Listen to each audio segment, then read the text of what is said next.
Haleluya. Sasa Benjamin mtanisomea.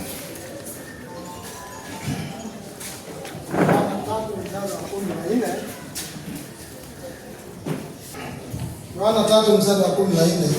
Na kama vile Musa alivyomuinua yule nyoka jangwani, vivyo hivyo Mwana wa Adamu hana budi kuinuliwa. Na kama vile Musa alivyomuinua yule nyoka jangwani, hivyo hivyo Mwana wa Adamu hana budi kuinuliwa. Kwa hivyo Yesu anataka kuongelea habari za wokovu. Anataka kuongelea habari za wokovu. Kwa hivyo kama vile Yesu alivyoinuliwa, kama vile nyoka alivyoinuliwa jangwani na Musa, hivyo hivyo Mwana wa Adamu hana budi kuinuliwa. Bwana Yesu asifiwe. 15 Mstari wa 15 inasema hivi, mstari wa 15,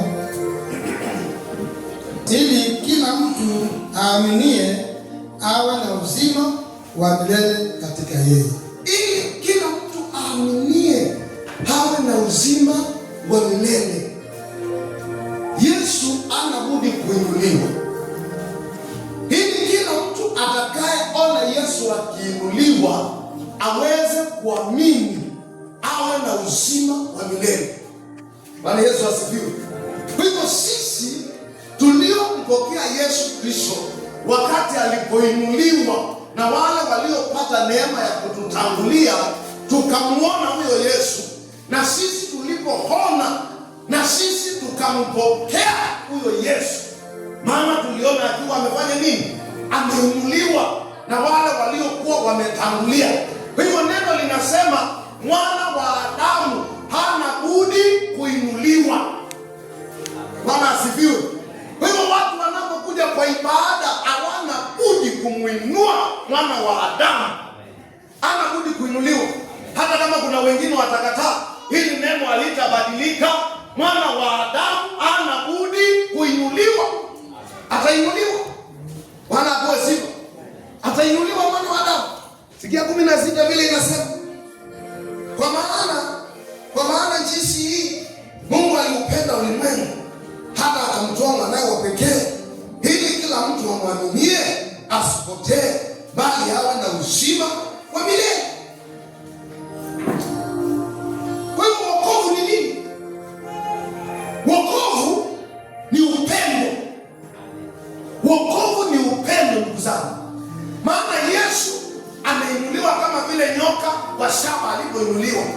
Na Yesu alipoinuliwa hatuwezi tukamfahamu mpaka ajidhihirishe kwetu kama upendo, ndio tuweze kumwelewa yeye ni nani.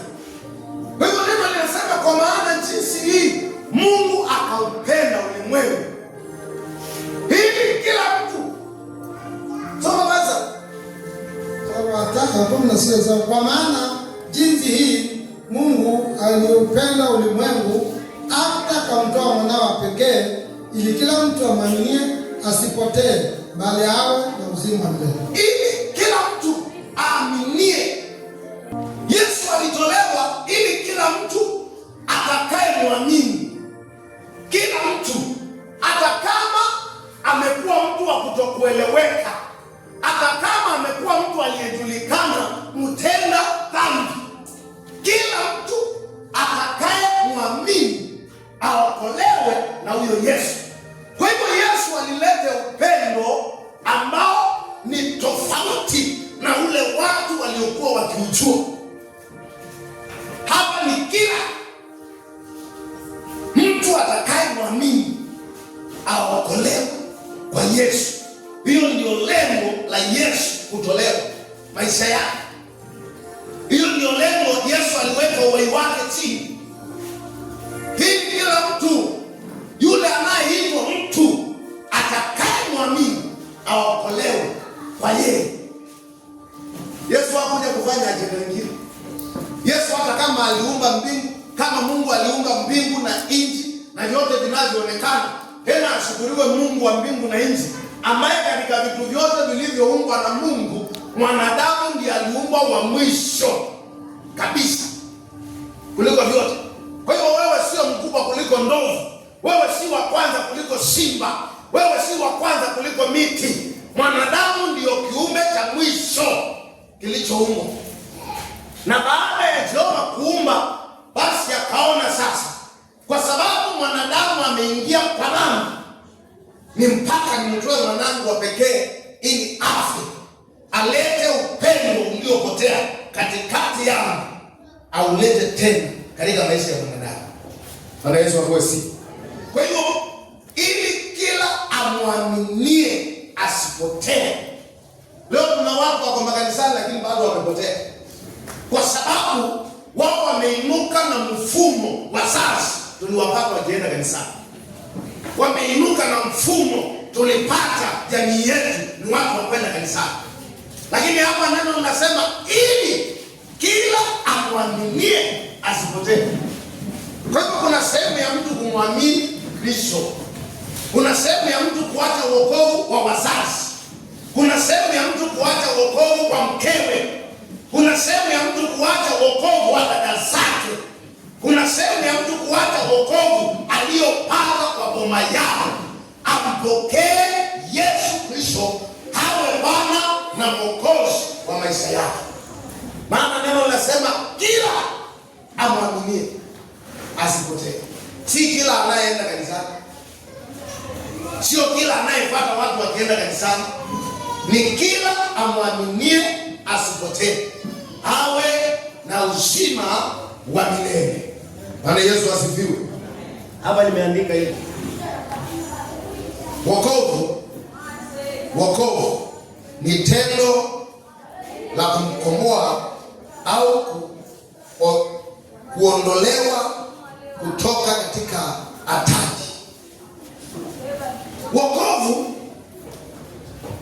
Wokovu ni tendo. Ni tendo kwa nini? Kwa sababu lililazimisha Yesu kutolewa afe kwa ajili ya maisha yetu. Kwa hivyo ni tendo, kwa sababu tusingeokolewa pasipo hili tendo kufanyika la mtu hafe ili aweze kukomboa watu katika dhambi. Kwa hivyo wokovu sisi ndio tunaichukulia tu ni kitu hivi hivi, lakini wokovu ni tendo lililofanywa la Yesu kutoa maisha yake. Bwana Yesu apewe sifa. Haleluya. Wokovu ni tendo la kumkomboa au kutolewa katika hatari. Amen. Bwana asifiwe. Wokovu ni tendo. Tumekumbatia wokovu kwa njia ya urahisi.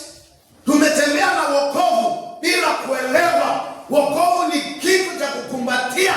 Wokovu ni kitu cha kuweka moyo wako vizuri, useme hili tendo nililofanya Yesu mwana wa Mungu kupoteza uhai sio kitu cha mimi kuachana nacho. Haleluya. Sio kitu cha wewe uachane na wokovu, ukae mzaa kwa wokovu. Wokovu ni tendo la kumkomboa au kutolewa kutoka katika hatari. Kukombolewa au kutolewa katika hatari. Wokovu unakomboa mtu yule alionekana astahili, unamfanya kuwa mtu aliyestahili. Wokovu unakomboa mtu ambao madaktari walikuwa wamesema maisha yake yako hatarini. Wokovu unamkomboa, maana wokovu ni tendo. Wokovu unaweza kuinua mtu kutoka kwa hatari. Wokovu ni tendo la kutoa mtu kwa hatari. Wokovu ni tendo la kubadilisha mtu. Tendo. Haleluya. Tendo la kukomboa mtu likambadilisha. Watu walikuwa wakisema hataweza, akaweza. Haleluya. Hapo kumtoa kwa uharibifu na hasara, adhabu ya dhambi. wokovu huko. Unaweza kumtoa mtu katika hali ya hatari, katika hali ya uharibifu na hasara. Wokovu unatoa mtu katika hali ya uharibifu. Wokovu unatoa mtu katika hasara, unamsimamisha, anakuwa ni mtu tofauti. Hata kama watu walikusudia kuona hatari, hata kama watu walikusudia kuona kuisha kwa mtu, wokovu. Bwana asifiwe. Wokovu.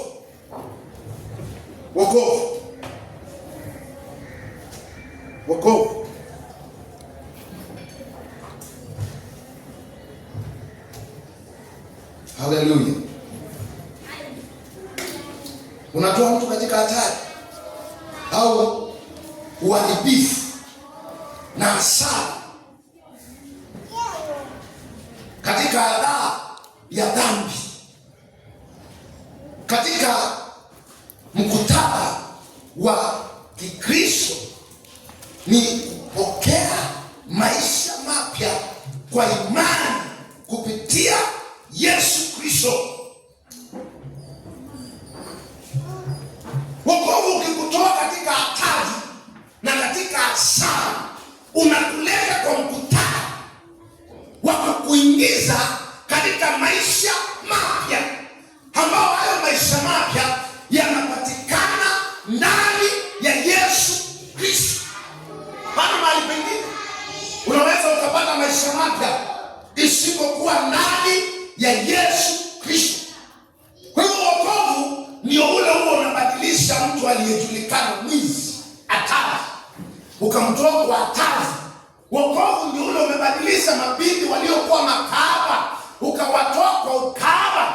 Wokovu ndio ule umebadilisha mtu aliyekuwa mlevi, hawezi kusimamisha nyumba yake baada ya kusikia, kwa maana jinsi hii Yesu aliupenda ulimwengu hata akatoa maisha yake kwa ajili ya maisha ya mtu atakayemwamini asipotee. Mtu akiwa mlevi chakari akasikia akamjia Yesu, anaingia kwa mkutano wa kubadilishiwa maisha yake kutoka katika maisha ya hatari, anaingizwa katika wokovu ndani ya Yesu Kristo, anabadilishwa. Kwa hiyo wokovu ni sehemu ya kutubadilisha yale maisha tuliyokuwa nayo, tunaachana nayo na tunavikwa maisha mapya na tunaenda.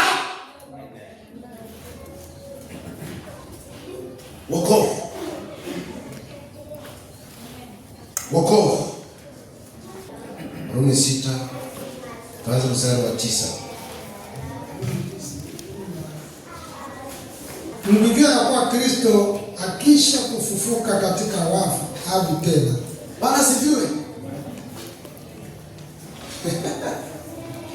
Wale waliookolewa ndio wanaambiwa wajue kwamba Kristo akiisha kufufuka katika wafu havi tena. Kristo akiisha kufufuka, wapendwa, katika wafu havi tena. Kwa hivyo hebu nione wale hawajabatizwa hapa. Wewe hujabatizwa? Asante dada. Tukibatizwa, hapo ulipokuwa ukibatizwa uliambiwa kulingana na kufa na kufufuka kwa Kristo. Kwa hivyo Kristo akiisha kufufuka hafi tena. Lakini leo si tunaokoka na kuanguka na kuokoka na kuanguka. Wokovu ni kitu cha kukumbatia kisiponyoke mtu. Wokovu ni kitu cha mtu kukushika hata zaidi ya vile asikavyo hela. Wokovu ni kitu cha mtu kukiheshimu. Soma basi. Wala mauti haimtawali tena. Wala mauti haimtawali tena. Haya sio maneno yaliyoandikiwa watu ambao hawajaokoka. Ni maneno yaliandikiwa watu waliokoka. Kristo akiisha kufufuka hafi tena. Na wala mauti haitafanya nini? Haimtawali tena. Mtu akiokolewa maisha ya kale, na mauti haistahili kumtawala tena. Amen. Amen.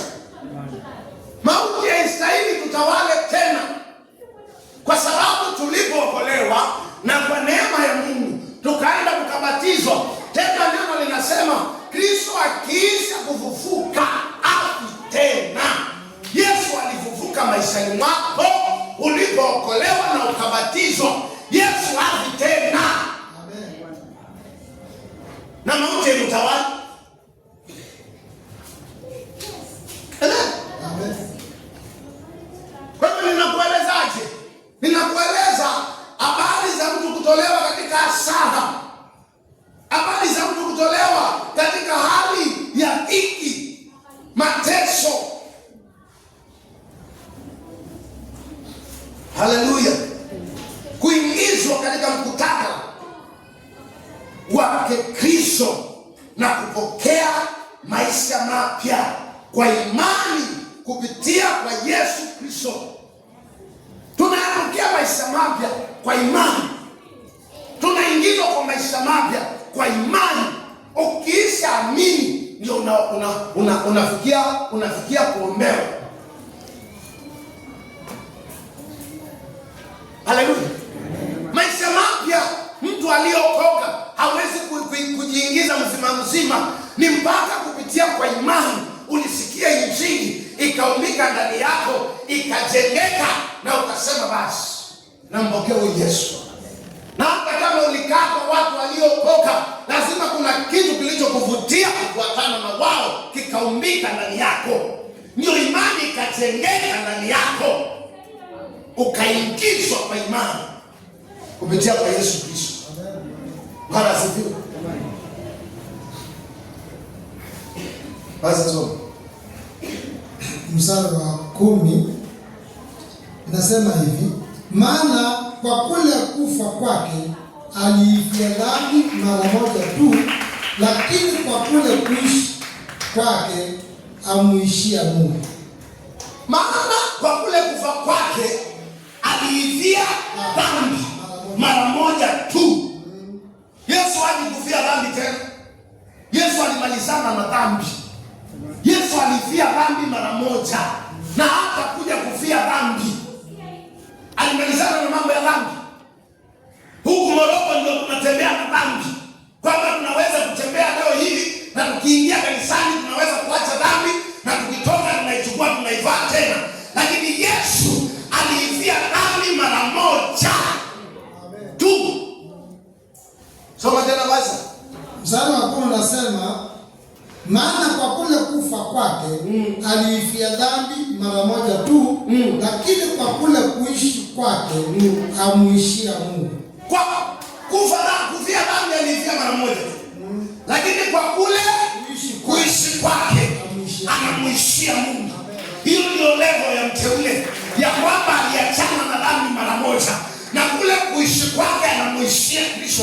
Hata hali ikiwaje, wapendwa, ninamuishia Kristo. Maana dhambi niliachana nayo mara moja. Amen. Niliachana na dhambi mara moja. Niliachana na dhambi mara moja. Niliokolewa mara moja. Nilitakaswa tu, na dhambi nimeachana nayo. Kwa hivyo kule kuishi kwangu ninaendelea kumuishia Kristo. Ninaendelea nikiishi, wapendwa, na muishia Kristo. Mpendwa, unaendeleaje? Naendelea kumuishia Kristo. Mbona mambo yako hayaendelei vizuri? Naendelea kumuishia Kristo. Mbona ndugu, ni kama biashara yako inasorobeka? Ninaendelea kumuishia Kristo. Na wakikuzidi sana, unawaambia sikizeni, hapa Yesu alisema ulimwenguni mnayo hiki, lakini jipeni moyo, maana mimi nimeushinda ulimwengu. Mbona unaendelea kuniuliza naishije? Na jana nilikwambia naishia Kristo. Wewe jana sinikwambia mimi naishia Kristo? Wewe hapa jana nilikwambia tulipokuwa pamoja, nikakwambia ninaendelea kuishia Kristo, hata pamoja na udhaifu wangu, hata pamoja na changamoto ya magonjwa. Jana si nilikwambia naendelea kuishia Kristo? Sawa, uliniambia hivyo, lakini mbona uendelee vizuri? katika maisha. Haleluya. Yesu aliifia dhambi mara moja, na katika kule kuishi kwake anaendelea kumuishia nani? Kristo. Soma hapo chini mstari wa 11. Vivyo hivyo ninyi nanyi jihesabuni kuwa wafu kwa dhambi na walio hai kwa Mungu katika Kristo Yesu. Tujihesabu wafu. Tena neno hapa limetuvuta sasa likatuingiza hapa. Hivyo hivyo na nyinyi mlio kwa ibada hii, ulikuwa unafikiria ni kina nani? Hivyo hivyo na nyinyi mliokuja kwa ibada, hivyo hivyo na nyinyi nanyi jihesabuni kuwa wafu kwa dhambi. Haleluya. Kwa hivyo tulipookolewa dhambi ilikufa. Tulipookolewa dhambi ilikufa.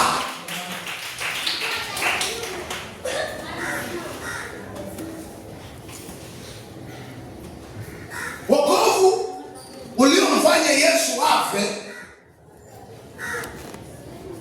ili aulete kwetu ni kwamba na sisi tunapomkiri kuwa ni Bwana na Mwokozi wa maisha yetu, ya kale yamepita, tazama ninakuwa kiumbe kipya. Dhambi inakufa. Sawa basi. Tunapojihesabu kuwa wafu katika dhambi, hatuachiwi pale. Tunaendelea kuwa na tuwe hai katika nini? Tuwe hai kwa Mungu. Tuwe hai kwa Mungu katika Kristo Yesu. Yesu anamchukua baba yake aliyempeleka hafe kwa ajili ya dhambi zetu, anamweka kuwa wa kwanza, kwamba mtakapokuwa hai muwe hai kwa kwanza kwa Mungu na katika Kristo Yesu. Amen. Amen. Amen. Kwa hivyo dhambi yatoka wapi kule Moroko?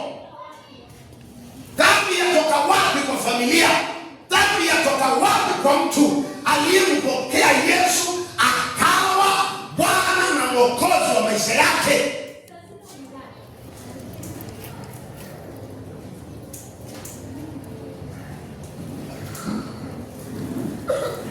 Haleluya. Ni mpaka tuelewe wokovu ni kitu kilifanya mtu afe. Hizo wamama huwa hatuzai. Wamama mnazaa. Ni mpaka muelewe wokovu ulifanya mtoto wa mtu aliyezaliwa na mama apoteze maisha yake ili aweze kukomboa wengine. Kwa hivyo wokovu ni tendo.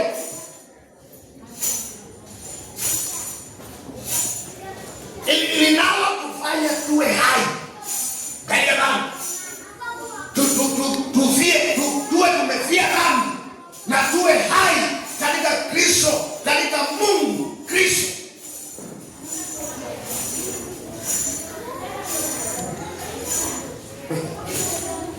Bwana asifiwe.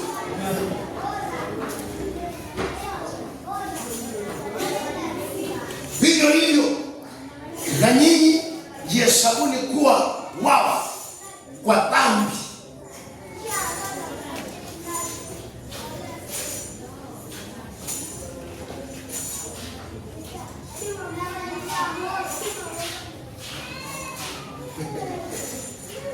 Haleluya. Yaani mtu ajihesabu hata akiona dhambi ndio hii, ajihesabu. Bwana asifiwe.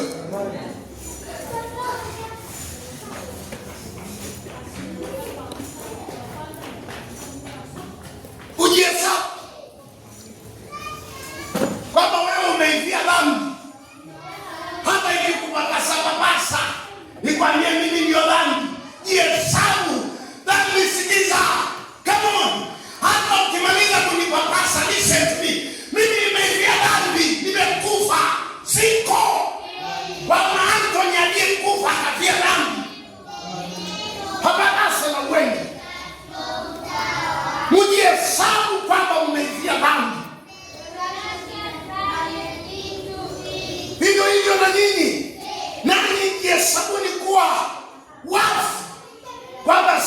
ngonde. Wewe unaniangalia, maliza kuniangalia, lakini si ngonde. Mimi ni ngonde mufu niliyefia dhambi. Dhambi haiwezi kupata nafasi kwangu. Kwa maana jinsi hii Yesu alitolewa komboe dhambi za ulimwengu, na ile dhambi iliyokuwa katika ulimwengu nilipatikana, nikaokolewa, nimefia dhambi.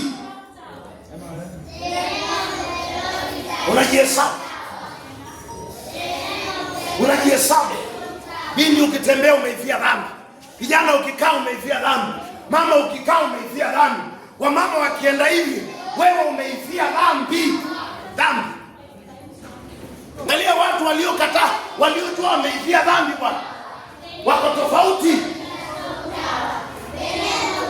Amen. Na hii sio rahisi. Inahitaji mtu ataelewa wokovu ule ulio ndani yake ukoje, ndio ajihesabu kuwa mfu katika dhambi.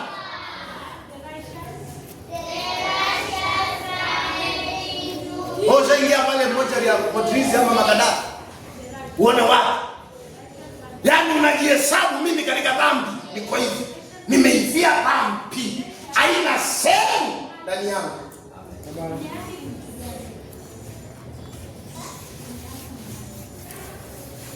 Na walio hai kwa Mungu katika Kristo Yesu.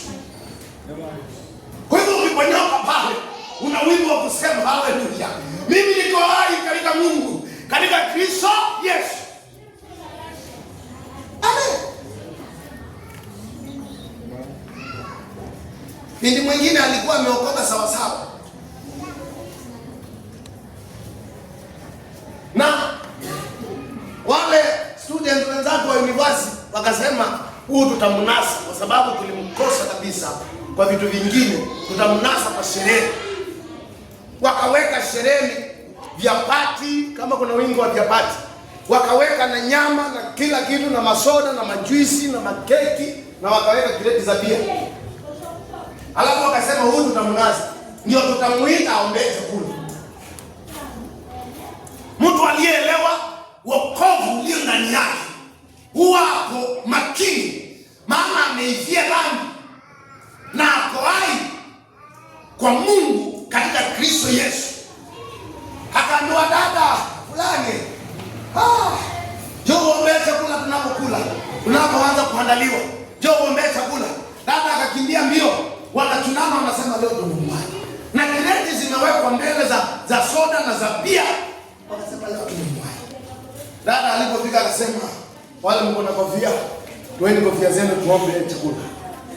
Dada akaombea chakula, akikitaja kwa majina: pilau, mchele mweupe, chapati na nyama na matoke na mataa na nduma na soda. Akafika hapo na akasema, Mungu wa Israeli, nakushukuru kwa sababu huo unanisikia. Hiki chakula umekibariki, hata kitakuwa sawa. Hakuna wakuuma na tumbo, hapa wakusikia hali yoyote. Naja hapa kwa hii pombe, ninailaani kwa jina la Yesu. Atakaye kunywa hii pombe, nailaani. Hiki sio kinywaji cha sawa, nimeweka moto. Walikula, wakakunywa soda, pombe ikarejeshewa mwenyewe. Wanasema tunajua huyo akiomba huwa tunajua pamoja. Pakigusa mtu tena alisema watakapokunywa pasiwe mtu wa kutupia aiteshi. Haikuwa na mtu wa yote. Huyo dada leo bado amesimama. Huyo dada aliolewa na mchungaji powerful. Mchungaji kutetea wokovu, maana wokovu una gharama. Wokovu utategewa. Wokovu utateswa. Lakini kuna siri, mtu akiisha jua ya kwamba mimi nimeifia dhambi, Bwana aliyemsaidia kuelewa ameifia dhambi atamuongoza. Wewe unaenda kwa dhambi na unataka Bwana akuongoze, na wewe uliachana na huyo Bwana kitambo. Wewe uelewi kama kuna mtu ako na adabu zake, ni Roho Mtakatifu. Kama kuna mtu anayetuongoza katika maisha yetu aliye na adabu katika hao watatu, ni Roho Mtakatifu.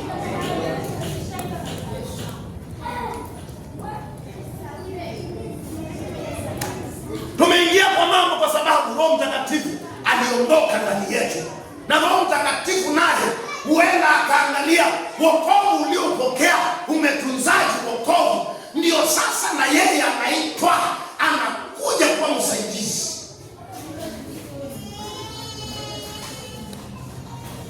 Haleluya. Somea hapo kile imeandika.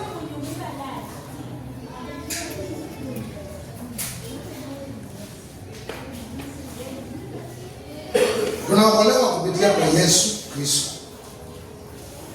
Na Yesu akituokoa anatubadilisha. Maisha ya wokovu yakimbadilisha mtu katika laana na kumleta katika upatanisho na Mungu. Maisha ya wokovu yanatoa mtu katika laana na yanamleta, yakiwa yamembeba, yanamleta kwa upatanisho wake na Mungu. Bwana asifiwe. Yanakupatanisha wewe na Yesu Kristo. Kwa hiyo hatuwezi kabisa sisi tukawa na upatano sisi. Wewe ujipeleke uwe na upatano na Mungu. Uwezi. Yesu ndiye anakushika. Unaposema ninampokea Yesu awe Bwana na Mwokozi wa maisha yangu, sasa anakushika na anakulete, anakufanya uwe na upatano na Mungu kupitia kwa Yesu. Bwana asifiwe. Na sasa anakutoa katika zile stage za laana, anakutoa katika zile stage ulikuwa uwezi. Kuna maneno alisema, leo hii tunasimama tunasema, hata kama kuna maneno yaliyosema na watu walio hai na waliokufa, na kumbe unasema peke yako. Hayo maneno huyawezi wewe mwenyewe. Unahitaji uheshimu nguvu ya wokovu. Ukiheshimu nguvu ya wokovu, umemheshimu Yesu Kristo, umemheshimu Mungu. Kwa hiyo ujaposimama useme hata maroho ya walio hai na waliokufa na yakemea, yanatambua kuna kitu. Amen.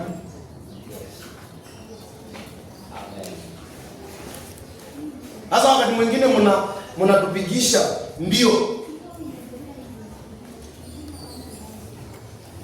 lakini ashukuriwe Mungu, mnatupeleka mbio ya kwamba kusimama, kukupigisha magoti, kukuambia maisha yako hayata remain the same. Hayata remain the same, na labda wewe huyu Yesu uliachana naye.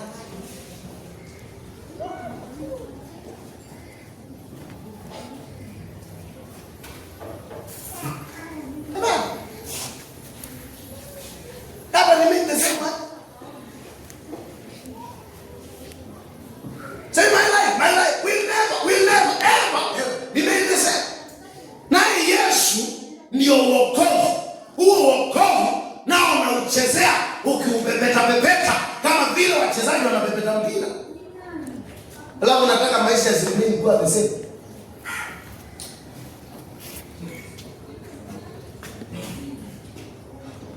Bwana asifiwe. Wokovu ni kuchukuliwa pale ulipokuwa uwepo mahali pengine. Hapo ulikuwa katika ulimwengu wa dhambi, ulikuwa katika ulimwengu wa maneno, ulikuwa katika ulimwengu wa kuvunja moyo. Hapa ulimwengu wa kuvunjika moyo, ulimwengu wa kukwazika. Sikia, in fact, mtu akiwa ameivia dhambi ni mtu wa kukwaza, na asikia amepazika lakini asibebe makwazo. Mtu akiwa ameivia dhambi ni mtu wa kuumizwa, na asikie nimeumizwa na kadri mzengeni. Kuumizwa, nimeumizwa kweli, lakini achana na kule kuumizwa hapo na asonge, maana ile ilikuwa ni dhambi na yeye ameivia dhambi. Kwa hiyo Yesu anakuchukua hivi katika ulimwengu huu wa kuumizwa,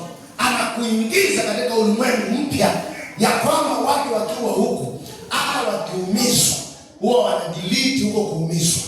Hata wakivunjwa moyo huwa wanaachana na huko kuvunjwa moyo, kwa sababu wamevunjwa moyo, lakini kuna mahali wameweka. Kwa hiyo ni mpaka mtu atambue wokovu.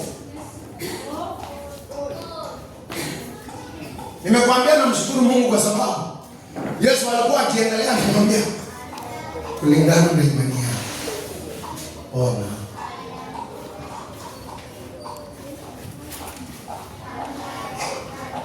Siuone. Naona kama miti. Anajua imani yake ilikuwa hapa. Enda kanawe Siloamu. Kwa hivyo wokovu unasaidia mtu kubeba imani ya kitofauti. Siwezi nikakubebea imani. Nitakubebea imani kama prayer partner wako. Nitakubebea imani kama mtu ninayekuombea. Lakini imani unahitajika uwe nayo wewe. Na imani inajengwa na wokovu. Wokovu wako ukiudharau, imani yako itakuwa. Ukidharau wokovu ulio ndani yako, imani yako haifiki mahali. Ndio maana unaweza kuona mtu ameokoka kutoka mwaka wa 2000, lakini hata leo anavunjika kwa kusema. Mtu aliokoka kutoka mwaka wa 1998, lakini hata leo anaweza kubeba maneno ya kutoka mwaka huu wa 2005.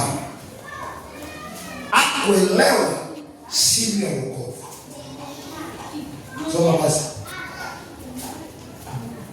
Wale mnakuja saa hii Warumi chapter 6 tuko namba 12 sasa.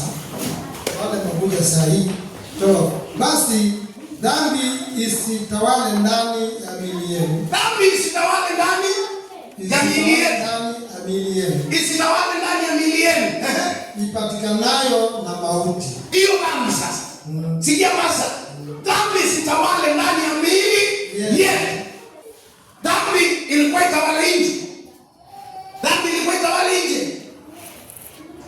Nakuuliza, dhambi ilikuwa itawale nje? Dhambi isitawale ndani ya miili yenu, ipatikanayo katika njia ya mauti. Hata mkazitii tamaa za mwili. Hata mkazitii tamaa za mwili. Dhambi inayopatikana katika njia ya mauti inafanya mtu atii tamaa za mwili. Dhambi.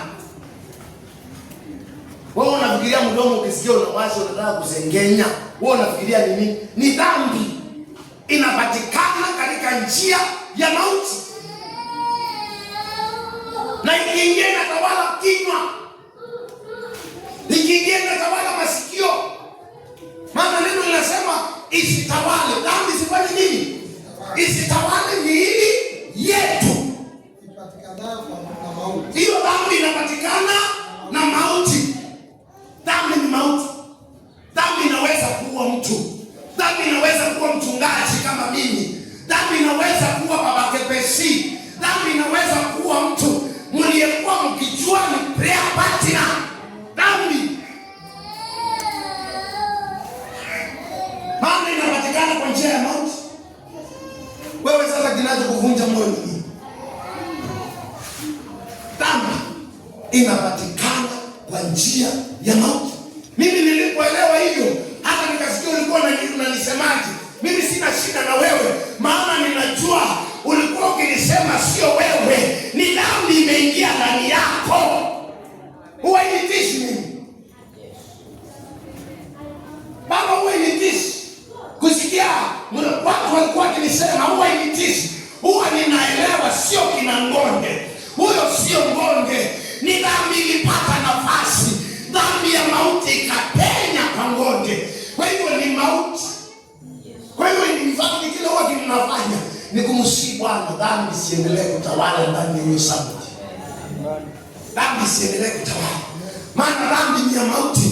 Dhambi huwa mtu. Dhambi inaweza kuwa ndugu. Dhambi inaweza kuwa dada. Dhambi inaweza kuwa mteule. Dhambi inaweza kuwa minister. Dhambi inaweza kuwa mwimbaji. Dhambi.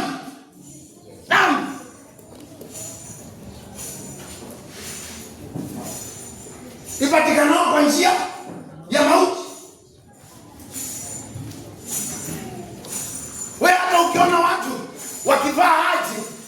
wao ni dhambi. Mwingine nikisafiri nikawa nimekaa na yeye kiti moja. Alafu tumekaa na gari inaenda, alafu saa yote nikamuuliza dada, tulivaa mwenyewe. Hii ulinunua wapi? Sema kwa duka.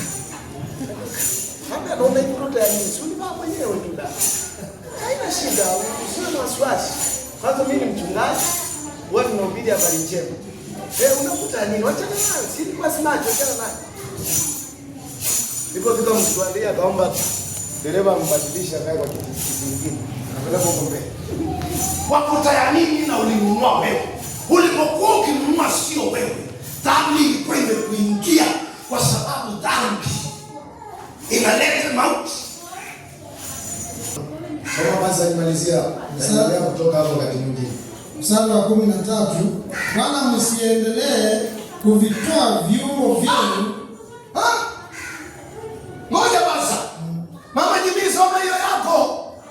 Eti msiendelee kuvitoa viungo vyenu kuwa silaha za dhuluma kwa dhambi, bali jitoeni wenyewe kwa Mungu kama walio hai. Wewe. Ngoja basi. Yaani nimerudia hapo tena. Tujitoe wenyewe kwa Mungu kuwa nini? Kama tulio. Wala msiendelee kuvitoa viungo vyenu kuwa silaha za dhuluma kwa dhambi, bali jitoeni wenyewe kwa Mungu kama walio hai baada ya kufa, na viungo vyenu kwa Mungu kuwa silaha za haki. Bwana asifiwe. Tusiendelee kutoa viungo vyetu kuwa dhuluma. Wewe unapomsengenya kadri msengeti, mdomo wako umeutoa kuwa nini? Kuwa silaha ya dhuluma. Unamdhulumu kwa kumsengenya. Unamdhulumu. Kiungo chako kimekuwa silaha. Wewe hujawahi sikia hayo maandiko tunayakoti tena tunayakoti vizuri. Na kila silaha itakayoinuka kinyume changu kunihukumu ninahukumu. Wewe hujawahi kuuliza wewe huwa ni silaha ya watu wangapi? Si ndio imesema hapo neno? Tusitoe viungo vyetu kuwa silaha. Alafu sasa kwa maombi ninasimama na kila silaha inao ni hukumu. Nachukua mamlaka sasa. Ninahukumu silaha. Inasema kila ulimi. Na kila ulimi unao ni hukumu. Ninauchukua. Nachukua mamlaka kuhukumu kwa mkosa. Wewe ushawahi jiuliza. Wewe hicho kiungo chako maana ni kiungo ulimi. Huwa kimekuwa silaha za watu wangapi? Ushawahi jiuliza? Kwa hiyo mtu akielewa wokovu atatembea kwa wokovu vizuri. Hautakuwa kiungo chako. In fact, hutakuwa kiungo chako kiwe silaha. Hutakitoa kiwe silaha. Amen. Hutakuwa kiungo kiwe silaha. Kutana na mtu anayetembea Bwana. Wanaenda wakasengenyana. Uone vile mtu anaenda haraka. Kutana na mtu anakuja kanisani. Uone vile mtu hana haraka. Miguu imejitoa kwa viungo vya silaha. Sasa wewe wakati watu wanasifu na upige makofi, hiyo mikono yako huwa ni kiungo cha nini? Wakati wa msifu. Wao msitoe viungo vyenu kuwa nini? Kuwa silaha. Ya kufanya nini? Ya kudhulumu. Kumbe watu wanadhulumiana. Gusa mtu mwambie kutoka leo sikudhulumu. Ukiona anakuambia tu wewe ndio unakudhulumu. Gusa mtu mwambie kutoka leo ninasaidika, sitatoa kiungo changu kuwa silaha ya kukudhulumu. Tunaona kuna watu wanaongea. Kwa hiyo mtu kujitoa kwa Mungu amekubali kwamba ana kiungo kilicho hai kinachofanyika kuwa silaha. Amevisha viungo vyote. Alafu sasa anajitoa. Ni mtu aliye hai. Bwana bosi. Ana kiungo chenye dhuluma.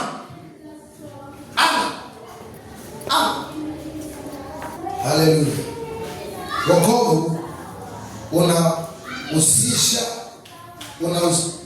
unahusisha kuokolewa ndani ya kutolewa katika dhambi au katika hatari. Hapo chini nikaandika, hapo ndio tutaendelea. Maana ya wokovu, maana ya wokovu katika Biblia, maana ya wokovu katika Biblia, maana ya wokovu katika Biblia.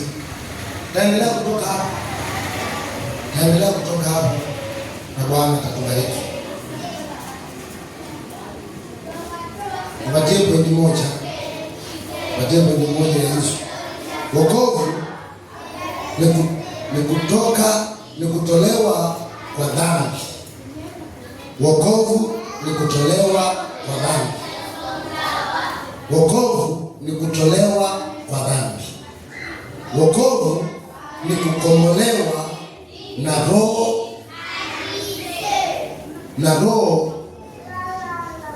ni kukombolewa kwa roho dhidi ya nguvu na matokeo ya dhambi.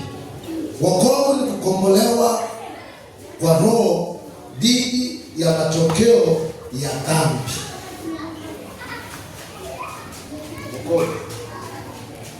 Wokovu, wokovu ni kutolewa kwa dhambi, ni kukombolewa dhidi ya kutolewa kwa maroho ya dhambi. Leo ninataka uende ukielewa, maana leo umekuwa ni dhuluma katika huduma, maana umekuwa ni dhuluma katika wokovu wako mwenyewe.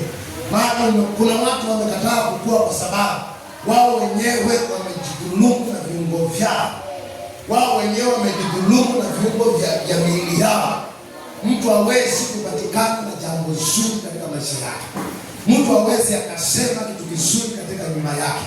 Na leo nyumba zinasorota. Mtu hawezi akaongea mazuri juu ya mume wake, mtu hawezi akaongea mazuri juu ya wanao. Kiungo chake kinachoitwa mdomo kinaendelea kumdhulumu yeye mwenyewe, yeye mwenyewe. Na ni kwa sababu gani kinamdhulumu?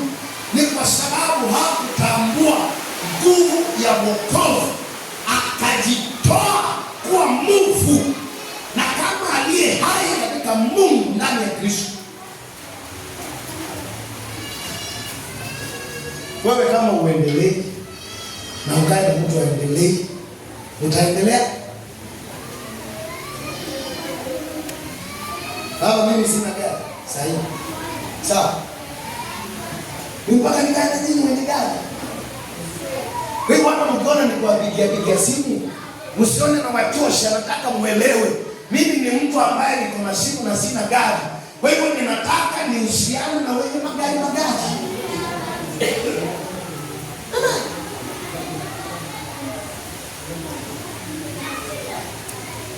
Kuna mtu amejidunisha tu yeye mwenyewe.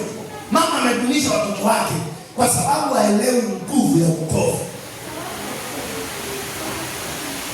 Nilikuwa nikiangalia video ya Katulana kule, bali nikisema wewe unapoita mtoto ng'ombe ama mbuzi, huo unatarajia yule ng'ombe mkubwa ama yule mbuzi mkubwa ni nani? Alafu ukiona nikafikia pale wanasema unaita mtoto humo. Then kesho ukiona akianza kudeiwe kama humo, unasema ni pepo. Si pepo. Uliumba. Ulidhulumu. Wewe ushakutana na umbo. Umbo huwa anaenda polepole. Umbo anaenda polepole saa yote. Ndio. So wakati una create wewe unafanana na umbo, roho zile zinakaa kwa umbo, zitainuka.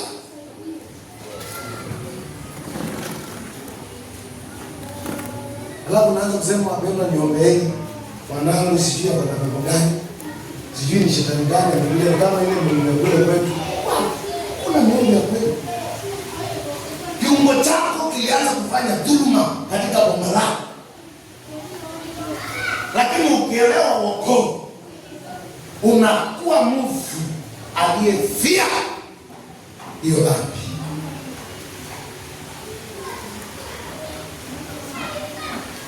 hata ukilazwa wewe unaona kabisa wapendwa.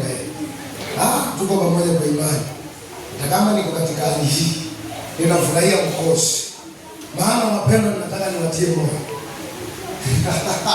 Basi mimi Mungu anisaidie. Mungu mimi anisaidie. Mungu mimi anisaidie. Wapendwa, ninashukuru mmekuja kuniona hapa. Ninaendelea vizuri. Hata kama mwili ni mdhaifu, roho ni iko sawa. Ninaendelea vizuri. Kwa hivyo wapendwa, mjaporudi huko na mjapofika kanisani, salimieni kanisa. Na mliambie Baba Kindo amewaambia akiwa hapa bustanini anaendelea vizuri na namshukuru Mungu. Mwili ni mdhaifu lakini roho iko sawa. Wapendwa, mkirudi jueni hivi, hata hivi nilivyokuishi ni Kristo na nikifa kuna faida. Wewe nyinyi mkitoka hapo mkoa mnasikika. Mimi ndio sina sikiko. Kwa sababu Paulo anaongea vizuri. Kuishi ni Kristo. Anakwesi. Na unajua mimi nikifa niwatangulie mimi. Nikifa niwatangulie. Na Yesu aje mkiwa mko hapo ulimwenguni mkiwa na miili yenu na Kristo hivi. Yesu parapanda ipigwe, I tell you, hakuna atakayemuona Mungu kwanza isipokuwa mimi niliyekufa. Maana Biblia inaniambia tutafufuliwa na kupewa mwili mpya. Alafu tutembee na Kristo. Kwa hivyo wokovu ni kitu cha mtu kushikilia. Hata mwili huu ukidhoofika uondoke. Wokovu utafanya ufufuliwe. Wokovu utafanya umuone Kristo. Wokovu utafanya utangulie Kristo. Hata ikiwa mimi nilio hai kabla sijamuona Kristo. Ona Biblia mimi natishwa na kufa. Hiyo initishi. Hiyo initishi. Kwa hivyo ndio maana nimekupatia mfano na mimi. Ndio wewe usitishike. Hainitishi. Maana kufa ni faida kwako. Kufa ni faida kwako. Bwana bless. Kwa hiyo wokovu tunzwe na mtu. Mama tunza wokovu. Hata wanao wajapokuwa waone wokovu wako. Bibi tunza wokovu. Hata wajapokuzunguka waseme hakika nitafuata wokovu kama fulani. Nitauishia wokovu kama fulani. Bwana Yesu akwesi. Nitauishia wokovu kama fulani. Tunza wokovu, kaa vizuri kwa wokovu. Tutaendelea kutoka hapo 13. Tutaanza 13 kwa neema ya Mungu kama nitakuwa Mombasa. Haleluya. Inua tu mkono wako.